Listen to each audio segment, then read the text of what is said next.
पहले तो हमें ये समझना चाहिए कि तंत्र क्या है? तंत्र तंत्र कोई ये नहीं है कि हमने कोई शमशान में बैठ गया, कोई क्रिया करने लग गए, वो तंत्र हो गया, या हमने 4 माला लिया, सवा लाख जाप किया, वो तंत्र हो गया। तंत्र यानी तंत्र यानी तंत्र यानी विश्लेषण, अपने तन का विश्लेषण करना, अपनी अंदरूनी शक्तियों को जगाना। नेपाल एक सत्य सनातन भूमि है, स्वयं पशुपतिनाथ, बाघ भैरव, ठीक है? गुहेश्वरी देवी, ठीक है? हनुमान दादा, गुरु गोरक्षनाथ की तपोभूमि नेपाल है। ये पृथ्वी 2 तरह से चलती है, अच्छे से और बुरे से। पूरा ब्रह्मांड भी ऐसे ही चलता है, अच्छे से और बुरे से।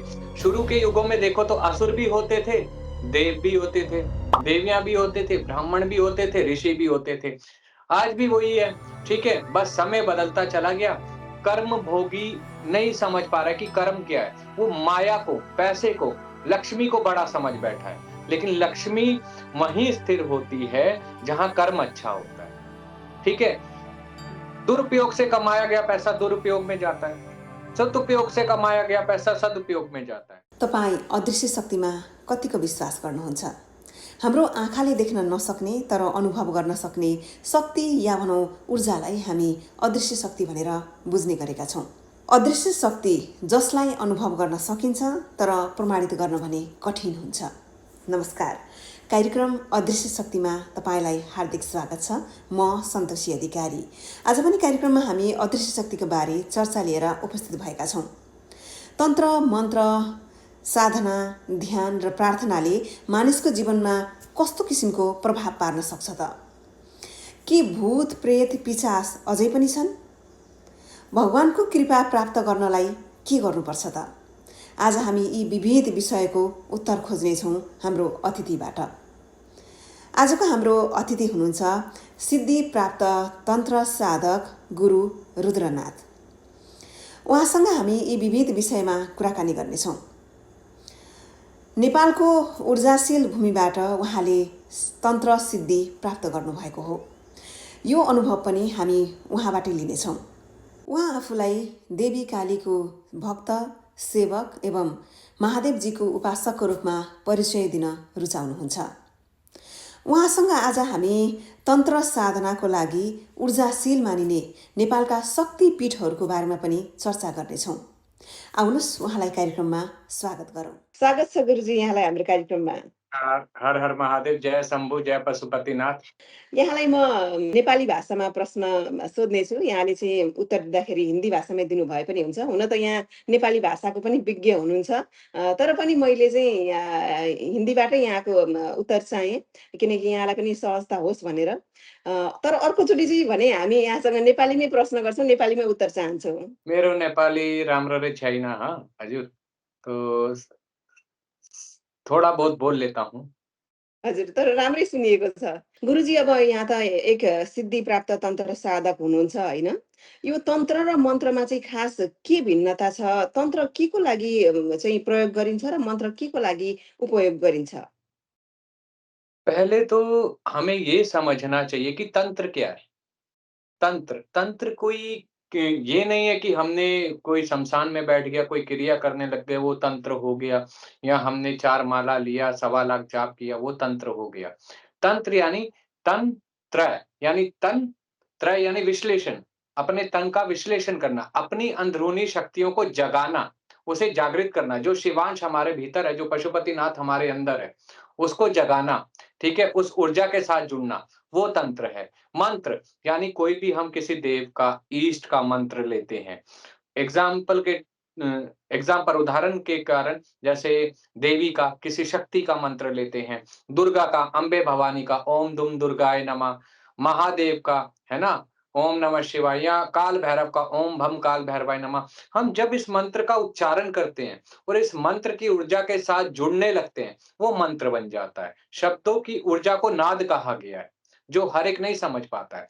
हम आपसे बात कर रहे हैं, ये भी एक ऊर्जा है, माध्यम है। मैं अपना मैसेज आप तक पहुँचा रहा हूँ। ये सरस्वती माँ की कृपा है जो कंठ में विराजमान है, तभी आप तक वार्तालाप कर रहा हूँ। ठीक है? तंत्र बाहर लोग जो जी। ढूँढते हैं वो तंत्र नहीं है। तंत्र मोक्ष का रास्ता जो हमें अंदर से जगाता है और अपने इष्ट से मिलवाता है।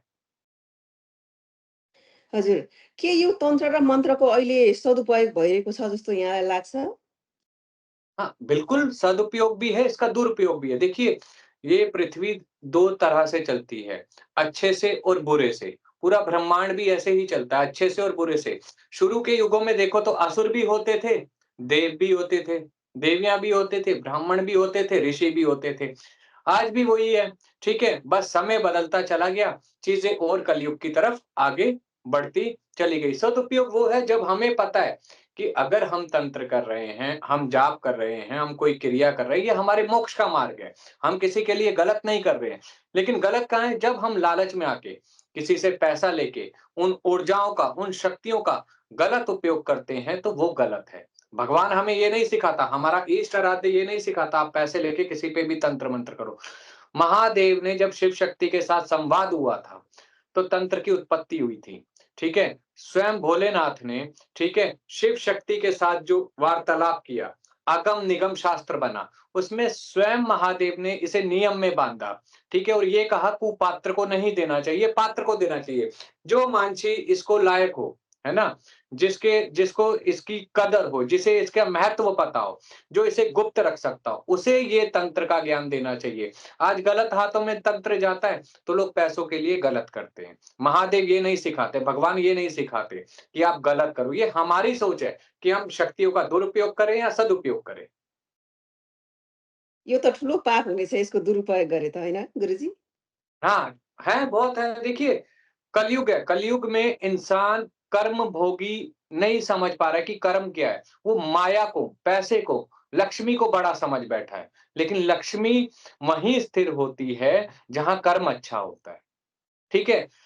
दुरुपयोग से कमाया गया पैसा दुरुपयोग में जाता है। सदुपयोग से कमाया गया पैसा सदुपयोग में जाता है।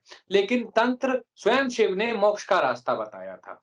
तंत्र शास्त्र उठाओ, ठीक है? उसमें भैरव तंत्र के बारे में, योगिनी तंत्र के बारे में, ठीक है? यक्षिणी तंत्र के बारे में, भूत डामर तंत्र में, भूतों के तंत्र के बारे में, हर एक का व्याख्यान किया हुआ है। शक्ति के तंत्र के बारे में बताया गया है। स्वयं रुद्र तंत्र के बारे में तो ये सब पहले समझना चाहिए, ठीक है? हम पात्र किसके हैं? हम किससे जुड़े हुए हैं? लेकिन अगर हम गलत गलत उपयोग कर रहे हैं, तो वो हमारे देव ने नहीं कहा, वो हमारे लालच ने कहा। तो अभी तक हम उस अवस्था में पहुँच ही नहीं पाए, जहाँ हमें उठना चाहिए था। अगर अभी भी हम पैसों के चक्कर में फँसे हैं, गलत दुष्कर्म करने के चक्कर में फँसे हैं, तो वो हमारी गलती है क्योंकि हम तंत्र के नाम पे, साधना के नाम पे, भक्ति के नाम पे जुड़ ही नहीं पाए। हम जुड़े, हम शक्ति पाएँगे, पैसा कमाएँगे, ये साधक की सोच बन गई है कुछ। ठीक है? ये गलत मार्ग है। जब तक भाव अंदर से नहीं आएगा, तो तंत्र भी कहाँ से काम करेगा? पहले भक्ति जलाना ज़रूरी है। जब भक्ति जागेगी, तभी तो हम तंत्र को भी समझ पाएँगे, भाव को भी समझ पाएँगे, मंत्र को भी समझ पाएँगे। शरीर एक यंत्र है। अब यंत्र में आप किसको स्थान देते हो, ये भी समझना बहुत ज़रूरी है। हजुर।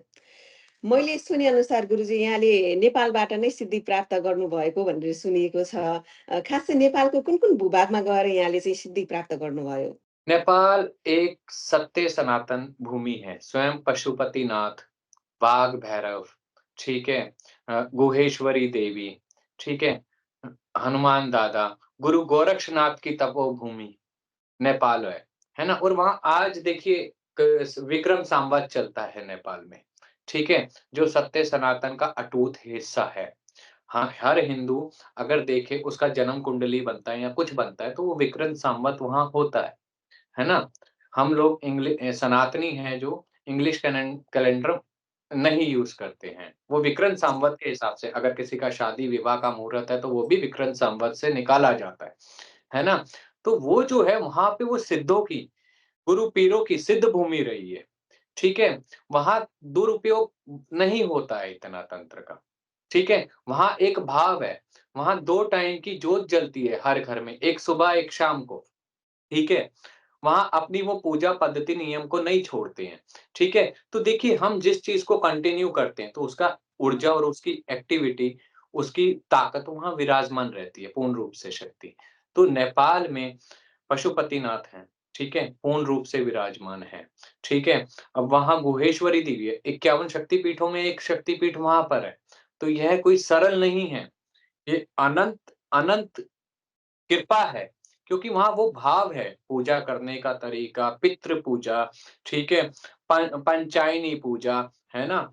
इष्ट पूजा, कुल पूजा, ये वहाँ का विधान है कंटिन्यू, है ना? आप देखिए नेपाल में किसी भी घर में आप देखिए, अगर उन्होंने सुबह का जोत बत्ती किया, तो शाम का भी संध्या का करेंगे, मिस नहीं करेंगे। चलिए, कोई एक घर से बाहर गया, लेकिन दूसरा जना ज़रूर इस चीज़ को करेगा। तो ये बहुत बड़ी बात होती है। अपने इष्ट से, अपने देव से जुड़ना एक रेगुलर नियम के साथ, तो जिस घर में ये होता है और दूसरी बात आप देखिए वहाँ पे हर घर के आगे एक यंत्र बना होता है। यंत्र पूजा करते हैं गेट द्वार के सामने। तो ये छोटी-छोटी जो चीज़ें हैं, ये जो उपाय हैं, ये स्वयं में शक्तिशाली हैं, स्वयं में जागृत करते हैं ये चीज़ों को। पहले तो हमें ये समझना बहुत ज़रूरी है। मैले सुनेअनुसार यहाँको जीवन त अत्यन्त राम्रो चलिरहेको थियो, अत्यन्त राम्रो परिवारको पनि हुनुहुन्छ यहाँ। तर एक्कासी यो साधनामा होइन, यो तन्त्र साधनातिर यहाँ जाने निर्णय चाहिँ किन लिनुभयो? कसरी लिनुभयो? देखिए, कुछ कर्म योग बाकी होता है ना? पूर्व जन्मों का खेल होता है। हम लोग सोचते हैं कि हमने तो यही जन्म मनुष्य का देखा है, मनुष्य योनि में अभी आए हैं। इससे पूर्व में भी तो हम किसी योनि में रहे होंगे। पशु योनि हो, पक्षी योनि हो, ठीक है, कीट-पतंगा योनि हो। क्या उससे पहले क्या पता मनुष्य योनि में हो? तो जो कर्म हमने जहाँ छोड़ा, वो कर्म हम वहीं से शुरू करते हैं। ठीक है? ये बहुत भनेपछि यो पूर्वजन्मको कर्म हो। पूर्व जन्म को कर्म हो यो। यो esto meldena, ठीक है? आज मैं तंत्र में आया, ठीक है? साधनाओं को समझा, साधना का अर्थ समझा, ठीक है? यहाँ साधक भी 3 प्रकार के होते हैं साधनाओं में। साधक, वीर साधक, पशु बुद्धि साधक। अब पशु बुद्धि साधक कौन होता है? आप इसे समझिएगा। पशु बुद्धि साधक वो होता है, जो तंत्र का नियम का पालन ना करे, जो मनमुखी हो, गुरुमुखी ना हो। ठीक है? जो अपने मन से कुछ भी कर रहा है, कुछ भी बोल रहा है, कुछ भी बता रहा है, वो पशु बुद्धि में आता है। ठीक है? पशु बुद्धि साधक। लेकिन जो गुरु तत्व का पालन करके, गुरु के संरक्षण में, गुरु के कहे अनुसार जो साधनाओं को करता है, वो वीर साधक बनता है। भनेपछि यहाँको गुरु पनि नेपाली नै हुनुहुन्छ कि को हुनुहुन्छ खास यहाँको सुरुवाती दिनको कुरा गर्नुपर्दा गुरुजी? मेरो ज्ञान गुरु हो वो डॉक्टर टी.एन. नाथ अघोरी हो, त्यागीनाथ बाबा। हजुर। पशुपतिनाथ शमशान हो, उसको चिता नंबर अगाडीमा 1 नंबर अगाडीमा उनको धुना हो। वहाँ मेरा गुरु भाई सेवा करेको, है ना? होता। तो जब मैं जाता हूँ इंडिया से वहाँ तो मोस्टली वहीं जाता हूँ, वहीं अपना हवन, पूजा-पाठ वहीं करता हूँ बैठ के गुरु शरण में। देखिए गुरु तत्व होता है, गुरु शरीरधारी नहीं होता है। आज लोगों को वहम है कि गुरु एक शरीरधारी है, गुरु शरीरधारी कभी नहीं होता। अगर आपका भाव गुरु के प्रति सच्चा है, तो वो तत्व है, आप उस तत्व के साथ जुड़ जाते हो। आज हमारे गुरु हैं, वो हमें कहीं न कहीं आके सूक्ष्म रूप में भी ज्ञान देते हैं। हमें डाँट भी मारते हैं, हमें सही रास्ता भी दिखाते हैं। लेकिन मेरा जो दीक्षा हुआ वो मेरा हुआ योगी बाबा भूतनाथ जी, हरियाणा, इंडिया में थे और मेरे ज्ञान गुरु तंत्र के बने वो डॉक्टर टी.एन. नाथ अघोर बाबा। फिर दूसरे गुरु हमारे जो जिन्होंने थोड़ा बहुत हमें और मार्ग देते गए साथ-साथ, रास्ता देते गए, डॉक्टर ईशानाथ अघोर, वहीं पे पशुपतिनाथ में विराजमान है। काफ़ी कुछ सीखने को मिला। देखिए गुरु के प्रति जब तक समर्पण नहीं होगा, कुछ ज्ञान प्राप्त नहीं होगा। सत्य तो ये है। देखिए जब हम पैदा होते हैं, माता-पिता गुरु बनते हैं, ठीक है? जब हम स्कूल जाने लगते हैं तो गुरु बनते हैं, जो हमें भौतिक ज्ञान देते हैं, किताबों का ज्ञान देते हैं, हमारे में सुधार लाने का ज्ञान देते हैं, हमें वाणी को बोलना, सिखाना, लिखना, वो गुरु बताता है, ठीक है? जब हम किसी कार्य क्षेत्र में आते हैं, तो जो हमसे ऊपर का सीनियर होता है, वो हमें ज्ञान देता है। तो गुरु तो हर रूप में किसी न किसी रूप में हमारे आस-पास आता रहता है। लेकिन शरीरधारी के लिए, ठीक है, अब आत्मा को भी गुरु की ज़रूरत होती है, क्योंकि आत्मा का शुद्धिकरण कैसे होगा? आत्मा को लोभ, मोह, लालच से कैसे बचाया जाएगा? तो ये काम करता है गुरु। वो उस आत्मा का शुद्धिकरण करता है। इसलिए कहा गया है गुरु ब्रह्मा, गुरु विष्णु, गुरु देवो महेश्वरा, गुरु साक्षात परब्रह्म तस्मै श्री गुरुवे नमः।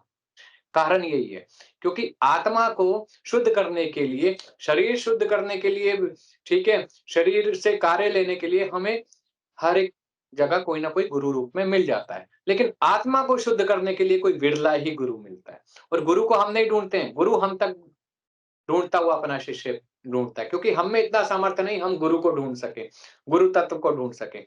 तो वो गुरु जो होता है, वो स्वयं शिष्य को ढूँढता है। भारतमा पनि धेरै तीर्थस्थलहरू छन्, धेरै शक्तिपीठहरू छन् होइन? त्योमध्ये यहाँले सिद्धि प्राप्त गर्नको लागि नेपाल नै रोज्नुभयो। त्यो नेपालीको लागि पनि गर्वको विषय पनि हो। यहाँले खास नेपाल नै रोज्नुको कारण चाहिँ के हो त खास? इन्डियामा पनि धेरै यस्ता शक्तिपीठहरू छन् होइन? तीमध्ये यहाँले नेपाललाई रोज्नुभयो। नेपाल को जो भूमि हो, ऊर्जावान हो, धेरै ऊर्जावान, वहाँ एक नियम है, वो नियम क्या है? सूर्य के साथ उठना और चंद्र के साथ सोने के तैयारी करना, ठीक है? तो ये जो नियम है, ये पूर्व काल से है, ये ऋषि मुनियों के टाइम से है। क्यों कहा जाता है कि सुबह प्रभात वेला में उठो, अमृत वेला में उठो और जब पक्षी, पशु जब वो जाने लगते हैं सोने के लिए, उस समय हम मनुष्य भी सोने का समय होता है, ठीक है? तो वहाँ पूरे नेपाल क्षेत्र में ये चीज़ होती है, which is connected with the that energy, मतलब उस भगवान के साथ, उस सुप्रीम के साथ वो जोड़ती है। तो इसलिए वहाँ की भूमि, वहाँ की शक्ति ज़्यादा ऊर्जावान है, ठीक है? इंडिया में, ठीक है, जो शक्ति पीठ हैं, जितने 12 ज्योतिर्लिंग हैं, देखिए, हर एक तो साधक नहीं होता है, हर एक डिवोटी नहीं होता है। कई जगह पे वो ऊर्जा इतनी ऊर्जावान है कि पूछो मत, ठीक है? और कई जगह वो कुछ लालच, लोभ के कारण वो भी दब जाती है। सेम यही कहीं न कहीं नेपाल में भी है। जहाँ भाव अच्छा है, शुद्ध है अंदर, आप जहाँ बैठे हैं, वही जगह ऊर्जावान हो जाती है। लेकिन त्यसले नेपाल कनेक्शन है गुरु तक का, है ना? एक प्रेम भाव है जहाँ से हमें ज्ञान की प्राप्ति हुई, सत्य की प्राप्ति हुई, तो इसलिए हमारा खिंचाव ज़्यादा है। यसैले यसैले नेपाललाई रोज्नुभयो यहाँले। हाँ, हजुर, इसलिए एक प्रेम कह सकते हो, हमारे लिए वो ज्ञान की भूमि है। ज्ञान स्वयं सरस्वती है, तो एक तरह से मातृभूमि है ज्ञान की हमारी, है ना? जो ज्ञान दे, जो मार्ग दिखाए, हमारे गुरु वहीं से थे, जिनसे हमें तंत्र का ज्ञान मिला, साधनाओं का ज्ञान मिला, तो वो हमारे भीतर वास करते हैं। हजुर। यहाँले देवीको साधना पनि गर्नुभयो र महादेवजीको साधना पनि गर्नुभयो। देवीको साधना र महादेवजीको साधनामा चाहिँ के फरक छ? के अन्तर छ गुरुजी? यसको आपको विधि-विधान कस्तो छ? जगाती है, प्रेम जगाती है, भाव जगाती है, ठीक है? आप दूसरे के प्रति गलत नहीं कर सकते। अगर आप सही में देवी के साधक हैं, देवी के उपासक हैं, ठीक है? आपको उनके साथ इंसान बनाना सिखाती है, प्रेम देना सिखाती है, क्योंकि प्रकृति देवी रूप है और जब वो ज्ञान देती है, प्रेम देती है, तो निस्वार्थ देती है, वो वैसा बनाती है। और जब हम महादेव के साथ जुड़ते हैं, अगर अकेले महादेव की हम उपासना करते हैं सिर्फ, तो वो हो जाते हैं वैराग्य में। वो वैराग्य लाते हैं, एकांत लाते हैं, सन्यासी लाते हैं। लेकिन जब हम दोनों को पूजते हैं, तो वो राजयोग बनाते हैं। क्योंकि हमारा जो पृथ्वी लोक है, मृत्यु लोक है, देवलोक है या असुर लोक है, ये 3 गुणों पे टिका हुआ है। सतोगुण, रजोगुण और तमोगुण, ठीक है? और रजोगुण कहाँ से आता है? जब हम शिव शक्ति की आराधना करते हैं, वो रजोगुण में आ जाता है। खाली हम देवी की आराधना करें, देवी की भी आराधना सतोगुण और तमोगुण रात्विक गुण से होती है, तीनों गुणों से होती है। लेकिन महादेव की जो है वो कहीं न कहीं तामस से जुड़ जाती है, वो वैराग्य लाती है, वो अघोर बनाती है। अघोर यानी सरल, जिसमें कोई भेदभाव ना हो, ठीक है? काला कपड़ा लपेटने से, बाँधने से अघोर नहीं होता है। अघोर मन को शुद्ध करके, मन को शांत करके, सबको एक समान देखना और अपने में लीन रहना, अपने इष्ट में लीन रहना, वो अघोर कहलाता है। काला वस्त्र धारण करने की भी एक पद्धति होती है, एक नियम होता है, उसकी भी साधना होती है, तब जाके धारण किया जाता है और वो भी तब धारण होगा जब गुरु आज्ञा होगी। गुरु आपको देगा वस्त्र, ये नहीं आप मनमुखी होके, मैंने कहा ना, एक मनमुखी होना और एक गुरुमुखी होना, दोनों में बहुत अंतर होता है। हजुर। अघोरीहरूले चाहिँ बढी मात्रामा कालो कपडा प्रयोग गरेको देखिन्छ। यहाँको पनि वस्त्र हेर्दाखेरि कालो नै देखिन्छ। खास यो कालो कपडाको अर्थ के हो? किन अघोरीहरू चाहिँ कालो वस्त्र धारण गर्दछन् त? देखिए, जब हम सभी रंगों को मिलाते हैं साइंटिफिक हिसाब से भी, तो काला रंग बनता है, ठीक है? ब्रह्मांड का ब्लैक होल भी है, ठीक है? तो मतलब हमने सब रंग को देखा, हमने हर चीज़ को समझा, तो हमने काला धारण किया। क्यों? क्योंकि सब रंगों को समेटने के बाद काला इसलिए पसंद आया, क्योंकि ये स्वयं के भीतर जागृति दिलाता है। ये बताता है कि आप काला एक डार्कनेस का प्रतीक है। डार्कनेस में भी रह के आप एक दीप प्रज्वलित करना सीखो। ठीक है? आप एक चीज़ हमेशा समझिएगा, जब दिया जलाया जाता है, दिया पूरे कमरे में रोशनी करेगा, लेकिन उसका तला में कभी रोशनी नहीं होता है। वो स्वयं अंधकार में रहता है। तो यही वो काला रंग दर्शाता है, जब सब रंगों को ले लिया, आपने समझ लिया, दुनिया के रंग समझे, रिश्ते के रंग समझे, आपने हर एक चीज़ को समझा, उसे जानने की कोशिश करी और जान भी रहे हैं, तो आपने काला धारण किया। काला धारण करने के बाद आपको ये समझ आया, अपने अंदर की ज्योति जगा के आपको आगे ज्योति देनी। अब अघोरीहरू त शमशानलाई मन पराउँछन्। शमशान घाटमा ध्यान गर्छन्, साधना गर्छन् होइन? यहाँलाई कहिले पनि त्यस्तो डरको अनुभव भएन? किनभने शमशान घाट भन्ने बित्तिकै अब धेरै मान्छेलाई डर लाग्न सक्छ होइन? तर यहाँ त पशुपतिमा देख्दाखेरि पनि अब यहाँलाई यहाँकै बारेमा कुरा गर्नु पर्दाखेरि पनि पशुपतिनाथ परिसरमा पशुपतिको शमशान घाट परिसरमा यहाँलाई देखिन्छ। यहाँलाई कहिले पनि त्यस्तो डर फिल भएन त्यहाँ बसेर साधना गर्दाखेरि? त्यस्तो कुनै घटनाहरू पनि भएन कहिले पनि कि साधना गर्दै गर्दाखेरि कुनै डरलाग्दो त्यस्तो घटनाहरू भएको अनुभव पनि छ कि यहाँसँग? डर देखिए मृत्यु तो सबको प्राप्त होनी है। जैसे उसने लिखी है वैसे जाना है। ठीक है? तो सत्य से डरना क्यों? बल्कि शमशान में जाने के बाद मसान घाट में जाने के बाद एक चीज़ ज़रूर फ़ील होता है कि सत्य यही है, अंत यही है। आज हम जो जीवन जी रहे हैं, ये कितना सत्य है, ये कितना उचित है। हम जो कर्म कर रहे हैं, वो कितना सही है। दूसरे के प्रति, स्वयं के कर्मों के प्रति, उस चीज़ का एहसास दिलाता है। डर वो उसे लगता है जो गलत करता है, जो सत्य के मार्ग पे चलता है, जो सही के मार्ग पे चलता है, उसे तो पता है मृत्यु ने एक दिन आना है, तो मुझे शिव में लीन होना है, तो वो शिव का ध्यान करता है वहाँ, शक्ति का ध्यान करता है। वो मौत को कहता है, मृत्यु को कहता है, "तू आ, मैं तेरा इंतज़ार कर रहा हूँ।" क्योंकि ये मानव योनि में मैं तप करके अपने ईश से मिलना चाहता हूँ, ठीक है? और मुझे मिलाने का मार्ग सिर्फ़ एक ही है, वो पंच महाभूतों से मुक्ति और मृत्यु की तरफ अग्रसर। पंच महाभूत जब मेरे अंदर से विलीन होंगे, जब मैं ये शरीर छोड़ूँगा तभी तो अपने इष्ट से मिलूँगा। इसलिए वो मसान में बैठता है और मसान में गुणगान करता है अपने आराध्य का, अपने इष्ट का, कि मैं अपने आप को उसके साथ जोड़ सकूँ, इस शरीर को छोड़ सकूँ और उसमें विलीन हो सकूँ। हामी भूत-प्रेत भन्छौँ होइन? अलिकति भूत-प्रेत भन्नासाथ डराउँछौँ पनि। के साँच्चै भूत-प्रेत हुन्छ त? भूत र प्रेतमा चाहिँ के फरक छ? मेरो 2 टा प्रश्न आयो गुरुजीलाई। देखो, संसार में अगर भगवान है, ठीक है? हमारा सत्य सनातन भगवान है ना? मानते हैं ना हम लोग कि हमारा प्रभु है, महादेव है, हनुमान जी हैं, गुरु गोरक्षनाथ जी हैं, देवी है, अम्बा है, हम सबको मानते हैं, भैरव बाबा है। तो वो हैं तो भूत-प्रेत भी हैं। भूत यानी जो अकाल मृत्यु मर गए, ठीक है? कोई एक्सीडेंट में मर गया, कोई समय से पहले किसी तरह मर गया, वो भूत योनि में बदल जाते हैं। कोई स्वयं में किसी ने अपना खुदकुशी किया, वो भूत में बदल जाते हैं। प्रेत यानी हमारे पितृ जो होते हैं, वो प्रेतों में बदलने लग जाते हैं। हमने उनका अमावस नहीं किया, कोसी जिसे कहते हैं, ठीक है? हमने अमावस नहीं पूजा उनका, उनका तर्पण नहीं किया, उन्हें अमावस के दिन भोग प्रसाद नहीं चढ़ाया, ठीक है? पितृ पक्ष में हमने उनका पूजा नहीं किया, श्राद्ध नहीं किया, तो वो धीरे-धीरे प्रेत योनि में आने लग जाते हैं। जब वो प्रेत योनि में आते हैं, तो वो परेशान करने लगते हैं। जब वो परेशान करते हैं, हमारा काम रुकने लगता है, हमें शारीरिक परेशानी आने लगती है, हमें मानसिक परेशानी आने लगती है, हम जिस काम में हाथ डालते हैं, वो काम में विफल होने लगते हैं। ये हमारे पितृ की तरफ से हो। यसको समाधानको लागि के गर्न सकिन्छ त गुरुजी? कतिजना को चाहिँ यस्तो समस्याहरू आइरहेको हुन्छ, कामहरू रोकिएको, विभिन्न बाधा अर्चनहरू आएको, रोग व्याधि लागेको कुराहरू पनि हामीले सुन्ने गर्दछौँ होइन? खास यसको समाधान चाहिँ के कसरी गरिन्छ त तन्त्र साधनाबाट? इसको साधना के लिए, इसके निवारण के लिए जैसे अमावस्या आती है, कोसी जिसे कहते हैं। अमावस्या के दिन सवा मीटर से लेके, ठीक है? जितनी आपकी श्रद्धा हो, सवा 2 मीटर, सवा 3 मीटर, सवा 4 मीटर, सवा 5 मीटर, ठीक है? जितना सफ़ेद वस्त्र आप ले सकते हैं, वो वस्त्र लें, ठीक है? गाय का दूध लें, ठीक है?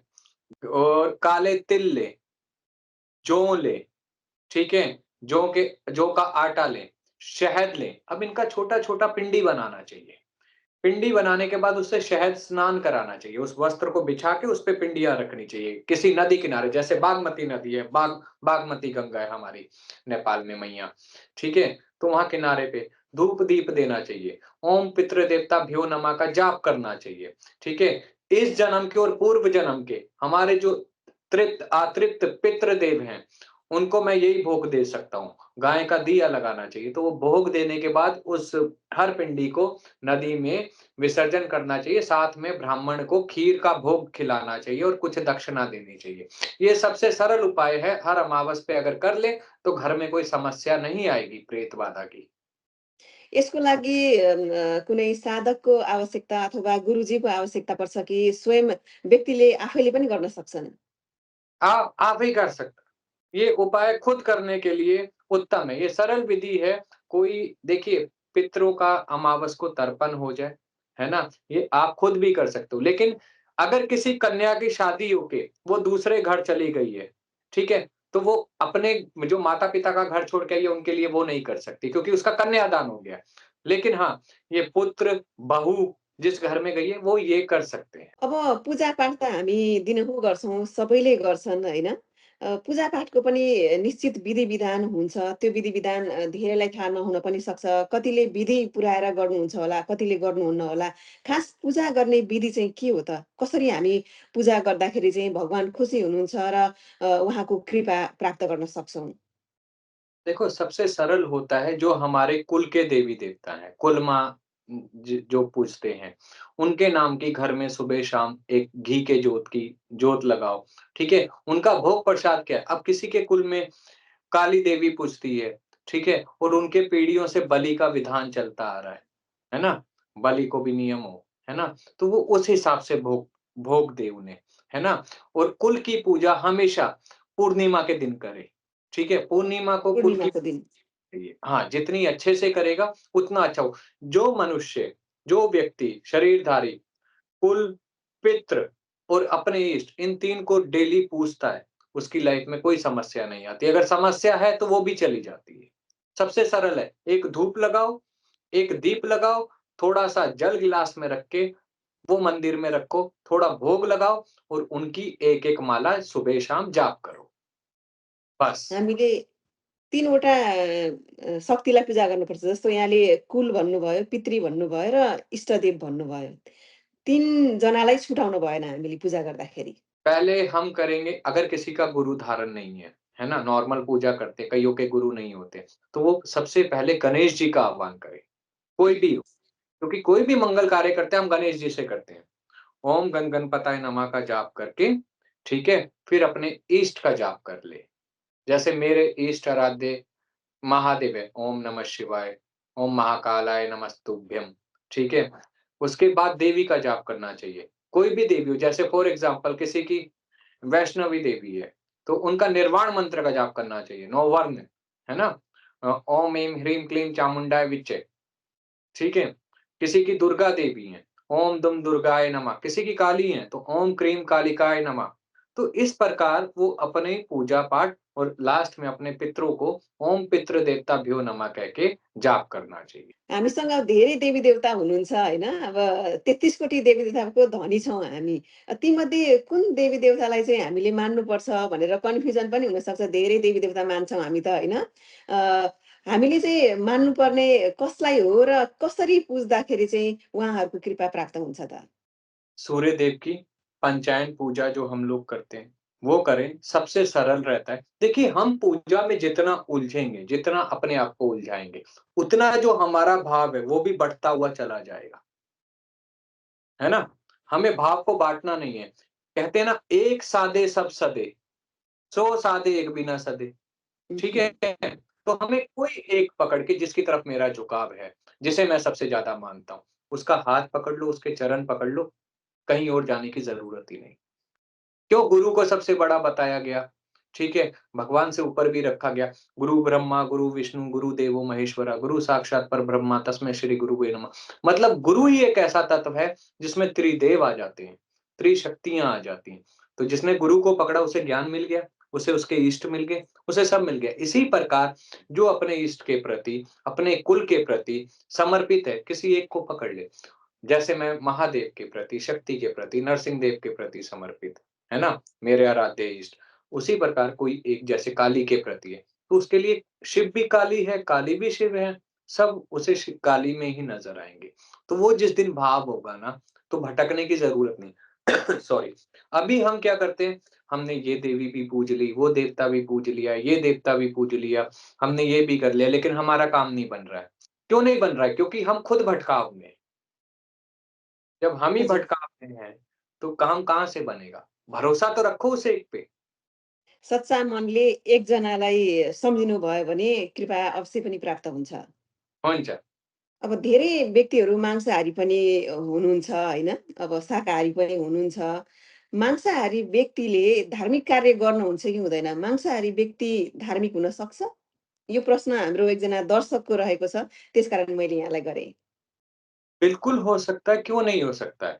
भाव से अंदर से आता है, ठीक है? वो अंदर से भाव आता है, ठीक है? इस चीज़ को समझना बहुत ज़रूरी होगा। अब एक बात उदाहरण के तौर पे रावण, ताड़कासुर, ठीक है? कितने बड़े असुर थे और कितने ज्ञानी थे, लेकिन फिर भी वो महादेव के परम भक्तों में गिने जाते हैं। तो ये भाव होता है, भगवान ये नहीं देखता है, ठीक है? अब कई जगह बलि का विधान है, बलि चलती है, चाहे वो तंत्र का मार्ग हो, देवी माँ कामाख्या हैं हमारे यहाँ, हैं, काली हैं, यहाँ बलि का विधान है, ठीक है? मंदिरों में, तो क्या वो भाव नहीं है? भाव है, क्यों नहीं है वो धार्मिक? देखिए मैंने कहा ना 3 गुणों से चीज़ें चलती हैं, सात्विक गुण, राजसिक गुण, तामसिक गुण। हमारा कौन-सा गुण ज़्यादा एक्टिव है?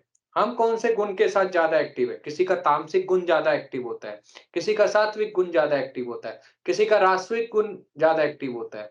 तो ये निर्भर करता है कि हमारा कौन-सा गुण एक्टिव है ना? लेकिन धेरै कुछ हजुर। जैसे मंगलवार हो गया, हमारे सनातन के हिसाब से वीरवार हो गया, है ना? इन दिनों परहेज़ करें तो ज़्यादा अच्छा है। यहाँ त देवीको साधक पनि हुनुहुन्छ। अब देवीले त मन्दिरमा बलि पनि अब देवीको लागि दिइरहेको हुन्छ। यहाँले बलि प्रथालाई चाहिँ कसरी हेर्नु भएको छ? देखिए, बलि कई प्रकार की होती हैं, है ना?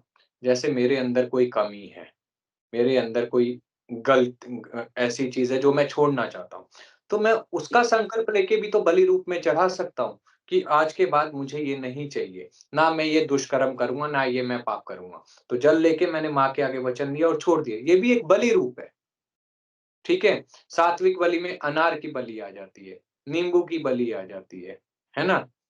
और इसी प्रकार से कई जगह अब देखिए माई को रक्त प्रिया भी कहा गया है, रक्तांगी भी कहा गया है। तो देखिए वो रूप कब आता है माँ का, ठीक है? जब वो उस अवस्था में लिया था, जब तक रक्त बीज को मारना था, रक्त ग्रहण करना था, है ना? तो माँ ने वो क्रोध रूप कालिका मैया का लिया। तो जिस रूप में जो सबसे पहले भक्षण किया तो वो ही चला जाता है। तो धार्मिक जो है वो कोई भी बन सकता है। ऐसा नहीं है कि धर्म के चलने के लिए आपको भाव पहले आना बहुत ज़रूरी है।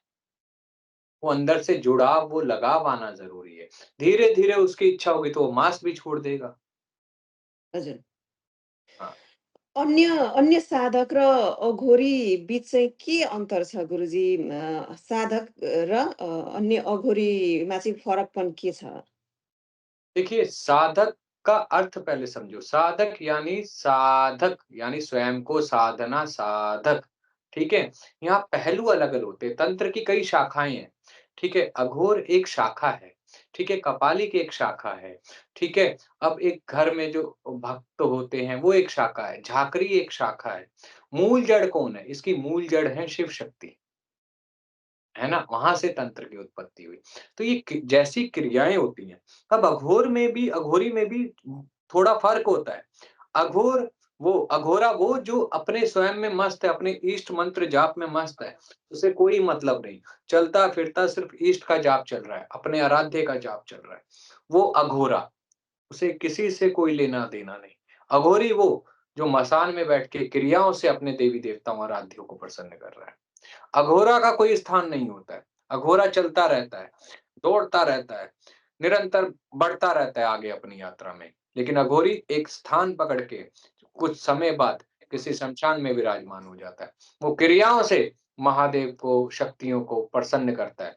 और अघोरा, ठीक है, जो अघोरा होता है, वो जाप से, वो अपने भाव से उस शक्ति को, प्रचंड शक्ति को अपने अंदर जागृत करता है। वो चलता-फिरता अघोरा चलता-फिरता मशान अपने हृदय में जला के चलता है। लेकिन अघोरी मसान में बैठ के चिता के सामने जाप करता है, दोनों में भेद होता है। ठीक है? ये क्रियाएँ होती हैं, ये भाव होते हैं, ये भाव साधक बनाते हैं। ठीक है? जिस भाव से आप जो साधना कर रहे हैं, जिस पद्धति से आपको गुरु ने सिखाई है, वो पद्धति के अनुसार उस शाखा के साथ जुड़ जाता है। अब घर के भगत लोग होते हैं, घर में जैसे कई कुल से पूजते हुए आ रहे हैं, शरीर पे कुछ सवारी टाइप आती हैं, है ना? उनका अंश मात्र आता है, तो वो अलग दुनिया है। अघोर अलग दुनिया है, कपालिक अलग दुनिया है, ठीक है? ऐसे कौलाचार हैं, वो अलग है, सबकी पद्धति कहीं न कहीं बटी हुई है। हैं? सब अपने तरीके से, अपने भाव से जैसे गुरु ने सिखाया है, वैसे करते हैं। लेकिन सबसे जो रहस्यमय दुनिया रही है, वो 3 रही हैं। एक रही है अघोरी की, एक रही है कपालिक की और एक रही है अघोरा की। अघोरा की दुनिया सबसे ज़्यादा रहस्यमय होती है, क्योंकि वो ना तो कोई क्रिया करता है, ठीक है? ना वो कहीं रुकता है, वो चलता रहता है, फिरता रहता है, जहाँ मन करता है वहीं बैठ जाता है। ना संसार से कुछ लेना, ना संसार को कुछ देना, ठीक है? नगन अपना लंगोटधारी या एक चद्दरधारी और माला घूमती है, बात नहीं करता, भोजन मिला तो ठीक, नहीं मिला तो ठीक। वो अघोरा ऐसा होता है जो ब्रह्मांड की ऊर्जाओं को, ठीक है? ब्रह्मांड को भी कुछ क्षण के लिए रोकने की ताकत रखता है। पहले ऐसे साधक हुआ करते थे, जो अपने इष्ट में ही रमे रहते थे। उसे कोई मतलब नहीं है संसार में क्या चल रहा है, क्या नहीं चल रहा है। आज वो साधक देखने को नहीं मिलते हैं। ऐसे साधकों को वीर साधक कहा गया है। यहाँ त यो प्यारानर्मल यो विभिन्न केसहरू पनि सल्भ गर्दै आउनु भएको छ होइन? यस्तो कुनै चाहिँ केस परेको छ जसमा चाहिँ अब यहाँलाई पनि डर लागेको होस्, त्यस्तो अनुभव भएको होस्, त्यस्तो कुनै चाहिँ यहाँलाई अनुभव छ? देखिए अनुभव हैं, बिल्कुल हैं। जब हम कहीं जा गए एक बार हमें फ़ोन आया कि ऐसे-ऐसे समस्या है और आप देख लीजिए एक बार।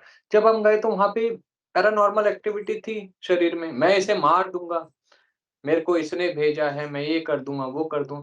देखिए मारने वाला बड़ा नहीं होता है, बचाने वाला बड़ा होता है। ठीक है? तो हमने उससे पूछा भाई कैसे भेजा है, क्या भेजा है? तो उसने बताया कि हमें भैया भोग पे भेजा है, मशान के भोग पे चलाया गया है, ठीक है? और मशान के भोग पे भी ऐसा चलाया गया है कि उसे बलि दी गई है, ठीक है? तो गलत करने वाला है, ये गलत कर रहा है, लेकिन उसे ये चीज़ समझनी चाहिए कि गलत करने से आप अपने जीवन को कष्ट में कर रहे हो। अपनी ताकत का, अपनी ऊर्जा का सदुपयोग ना करके उसका दुरुपयोग कर रहे हो, तो कहीं न कहीं उस कर्म का भेद आना पड़ेगा। जब हमने उसको काटना शुरू किया, उस विधि को, ठीक है, जो उसने करी थी, जिसने चलाई थी, तो उसका बैकफ़ायर भी होता है। जब उसका बैकफ़ायर उसे लगा, तो वो बीमार पड़ गया, जिसने करवाया था। तो ये चीज़ें होती हैं, कर्म की गति आपको जकड़ेगी। शेर को स्यवा शेर और स्यवा शेर को शिकारी मिल ही जाता है। तो इस कर्म से बचना चाहिए, कभी किसी का गलत नहीं करना चाहिए। ये जीवन एक बार मिला है, या तो इसे सही करके शिवलीन हो जाओ या इसे गलत करके फिर यहीं घूमते रहो, फिर दोबारा आप जन्म लो, फिर आप अटको सिर्फ़ माया में। आज पैसा इतना बड़ा हो गया है कि रिश्ते लोग भूल गए हैं, रिश्तों के साथ-साथ भगवान से कैसा रिश्ता रखना है वो भी भूल गए हैं। आज कहते हैं भगवान जी मेरा ये काम कर दो, ये चढ़ाऊँगा। अरे चढ़ाना है अपना भाव चढ़ाओ। अपना प्रेम चढ़ाओ, अपना समर्पण चढ़ाओ, अपनी गलत चीज़ें जो दुष्कर्म किए हुए हैं, उनको छोड़ने का संकल्प चढ़ाओ। छोड़ सको, तो वो कबूल करेगा, क्योंकि शिव को सत्य पसंद है, असत्य नहीं। शिव को निर्मल पसंद है, शिव को शांत पसंद है। तो ये चीज़ें समझनी होगी। हम भगवान को क्या पसंद है, हमारे इष्ट को, हमारे पिता को, हमारी माँ को क्या पसंद है, हम वो देने की कोशिश करें, ना कि मनमुखी होके हम कुछ भी करें, हमारे साथ तो वो है। वो गलत के साथ कभी नहीं होता है। हजुर। कतिपयले अब यो युट्युब च्यानल त्यसमाथि अब विभिन्न पुस्तकहरू त्यस्तो अध्ययन गरेर पनि यो टुनामुना तन्त्र मन्त्र गरिरहेको पनि देखिन्छ होइन? त्यसले चाहिँ सकारात्मक असर पार्छ कि नकारात्मक? त्यसबाट प्रभाव पर्न सक्छ? देखिए, ये निर्भर करता है कि आप किस तरह की पुस्तक का अध्ययन कर रहे हो, ठीक है? आप उस पुस्तक को अध्ययन करके आप उसके किस विचारों को अपने अंदर डाल रहे हो, ठीक है? अब उदाहरण के तौर पे कई लोग कर्ण पिशाचिनी की पुस्तक पढ़ रहे हैं, कर्ण पिशाचिनी को सिद्ध करना चाहते हैं, तो कर्ण पिशाचिनी कहीं न कहीं उसके नाम में पिशाच आ गया, वो पिशाच योनि की हो गई। ठीक है? तो आपको जो पुस्तक पढ़नी है वो शिव पुराण पढ़ो, देवी पुराण पढ़ो, भागवत पुराण पढ़ो, विज्ञान भैरव तंत्र पढ़ो, है ना? गीता पढ़ो, रामायण पढ़ो, जिससे ज्ञान मिले, वो पढ़ो। तंत्र से ज्ञान मिलेगा, लेकिन किताबों से पढ़ के कभी तंत्र नहीं करना चाहिए। क्यों? आपने कोई क्रिया करी, आपने 41 दिन की साधना ली और आप साधना में बैठ गए, लेकिन आपको बीच में कहीं डर लगा, कुछ अनुभव हुआ, कोई चीज़ आके आपको प्रत्यक्षीकरण हो गया, तो उससे कौन बचाएगा? उसका रास्ता कौन देगा? वो गुरु देता है। इसलिए तंत्र हमेशा गुरु के संरक्षण में करना चाहिए। अध्ययन भी और प्रैक्टिस भी। त्यो पनि सकारात्मक कार्यको लागि। हाँ। हजुर। यहाँ त नेपाल धेरै आउने-जाने गरिरहनु भएको छ। अब चाहिँ कहिले जाने प्लान छ यहाँको नेपाल? जब महादेव पशुपतिनाथ का बुलावा आता है, जब गुरु चरण से निमंत्रण आ जाता है, चले जाते हैं। मतलब जहिले पनि जान सक्नुहुन्छ? जाना होता है। हजुर। हामी कार्यक्रमको अन्त्यमा पनि आइसकेका छौँ गुरुजी। अब अन्त्यमा चाहिँ यहाँलाई भन्न मनमा लागेको र यहाँले दर्शकहरूलाई के भन्न चाहनुहुन्छ? मैं यही कहूँगा कि जीवन का हमारे नहीं पता, कितनी आयु है और हम कल का सोच के आज का जीना छोड़ देते हैं। उस जीने को जीना सीखना होगा और अपने इष्ट आराध्य कुल के प्रति समर्पित होना होगा। जब आप अपने कुल का, अपने इष्ट का हाथ पकड़ लोगे, गुरु का हाथ पकड़ लोगे, मैं अपने अनुभव से कहता हूँ, लक्ष्मी मैया आपसे दूर नहीं जाएगी। महालक्ष्मी स्वयं विराजमान हो जाएगी, लेकिन वो भाव से जुड़ो। देखिए, सत्य-असत्य में उलझ के मत रहिए। अपने कर्म को वो गति दीजिए, जब हम मृत्यु को प्राप्त हों, तो वो शिव में लीन हो जाए। ठीक है? वो कर्म दीजिए, दोबारा नहीं आना चाहिए। मोक्ष बताया गया हमारे सनातन धर्म में, मोक्ष का रास्ता बताया गया, चाहे वो तंत्र हो, चाहे वो वैदिक पूजा हो, चाहे वो पंचायन पूजा हो, चाहे वो किसी भी सत्कर्म का मार्ग हो, वो ही करना चाहिए। आज हम सोचते हैं हम कुछ गलत कर रहे हैं, तो कोई नहीं देख रहा है, लेकिन हमारे कर्मों का खाता तो ऊपर लिखा जा रहा है ना, वहाँ मौजूद है। हम कितना छुपा रहे हैं, वो जानता है, हम कितना कर रहे हैं, वो जानता है। इसलिए मैं यही कहूँगा सबसे कि घर-परिवार को प्रेम से बना के रखो, प्रेम से जोड़ के रखो, अपनी सेवा, पूजा पद्धति हमेशा भाव से करो, लालच से कभी मत करो। एउटा प्रश्न जोड्न मन लाग्यो गुरुजीलाई। जस्तो कर्मको फल यही जन्ममा हामीले भोग्नुपर्छ कि मृत्यु पश्चात भोग्छौँ? के हो खास यसको अर्थ चाहिँ? देखिए, कई ऐसा भी होता है, कुछ लोग ऐसे होते हैं जो इस जन्म में एकदम सत्यपूर्ण जीवन व्यापन करते हैं, लेकिन फिर भी कहीं न कहीं कष्ट में जाता है। ठीक है? कारण क्या है? कहीं न कहीं पूर्व जन्म का कर्म भी साथ में जुड़ के आता है। आज मैं साधक बना, साधनाओं में आ रहा हूँ, साधनाएँ कर रहा हूँ, अभी भी सीख रहा हूँ, सीखने की कोशिश कर रहा हूँ। ठीक है? ज्ञान लेने की, क्योंकि ये एक ज्ञान ऐसा है जिसका ना तो कोई अंत है, ना कुछ आरंभ है। ये कहाँ से शुरू होता है, कहाँ जाता है, आज तक कोई नहीं जान पाया। ये अनंत ब्रह्मांड के पिरामिडों की तरह फैला हुआ है, गैलेक्सी की तरह फैला हुआ है। ज्ञान का कभी अंत नहीं होता है। तो ये पूर्व जन्म का कर्म था जो मैं यहाँ आके बैठा, इस पद पे आके बैठा। तो यही पूर्व जन्म के कारण आपको भी समझना होगा कि कहीं न कहीं साथ आता है। आज कई मनुष्य कुछ गलत नहीं करते, लेकिन उनका जीवन फिर भी कष्ट में है। तो कहीं न कहीं पूर्व जन्म का कर्म है। अब वो कैसे कटेगा? वो कटेगा हमारे सत्कर्म से, हमारे सही मार्ग से। अगर हम इस जन्म में भी कर्म गलत करते रहेंगे, तो वो आगे कहीं न कहीं, आज नहीं, अगले जन्म में नहीं, उसके 2 जन्म बाद मनुष्य योनि मिले, तब भोगना पड़ेगा, भोगना ज़रूर पड़ेगा। हामीले रुद्राक्ष पनि कहिलेकाहीँ जपिरहेका हुन्छौँ। अब रुद्राक्षको सट्टामा स्फटिकको माला, तुलसाको माला होइन? त्यसै गरेर अब विभिन्न पत्थरहरूबाट चाहिँ बनेको मालाहरू पनि जप्छौँ। खास चाहिँ कुन माला जप्दाखेरि चाहिँ उत्तम हुन्छ, भगवानको कृपा प्राप्त हुन्छ? अगर आप रुद्राक्ष की माला से जाप कर रहे हो, तो भगवान भैरव का, भगवान शिव के किसी रूप का भी जाप कर सकते हो, ठीक है? अगर आप शक्ति का आह्वान कर रहे हो, शक्ति का जाप कर रहे हो, मंत्र कर रहे हो, किसी देवी रूप का, तो वो स्फटिक की माला पे करो, ठीक है? अगर आप हनुमान जी का जाप कर रहे हो, तो वो मूँगे की माला पे करो, सर्वोत्तम होता है। आप विष्णु भगवान के किसी रूप का या विष्णु भगवान का आप जाप कर रहे हो, तो शालिग्राम की माला पे करो, तुलसी की माला पे करो, है ना? हर माला का अपना-अपना विभिन्न चयन होता है, ठीक है? गणेश जी का कोई जाप करता है, तो हल्दी की माला पे करना चाहिए। ये जो साधक हैं, जो साधना पद्धति में आना चाहते हैं, ये उनके लिए उत्तम रहेगा। ये छोटे-छोटे जो चीज़ें होती हैं ना, ये जानना बहुत ज़रूरी है। इससे बहुत लाभ मिलेगा, क्योंकि मालाओं का ज्ञान नहीं होता है। अब कई लोग रुद्राक्ष की माला पे विष्णु का जाप कर देते हैं भगवान, ठीक है? नहीं करना चाहिए। या तो तुलसी का करो या शालिग्राम की माला पे करो, ठीक है? तो ये छोटी-छोटी गलतियों से हमें कौन बताता है? ये गुरु बताता है। ज्ञान भने गुरु देता हजुर। भनेपछि फरक-फरक देवी-देवताको लागि फरक-फरक चाहिँ माला चाहिँ हामीले जप गर्नुपर्छ। है। हाँ जी, और उसका यो कुरा अब धेरैलाई जानकारी थिएन, यहाँबाट जानकारी प्राप्त भयो आज। हाँ, लाभ भी मिलता है, ऊर्जा भी मिलती है। ठीक है? तो ये चीज़ें हमें छोटे-छोटे उपाय करने चाहिए। अब जैसे सुबह सूर्य को जल देना चाहिए, जिसे गुस्सा ज़्यादा होता है, सूर्य देव को जल दें ताकि वो तप कम हो, वो हमारे अंदर क्रोध कम हो।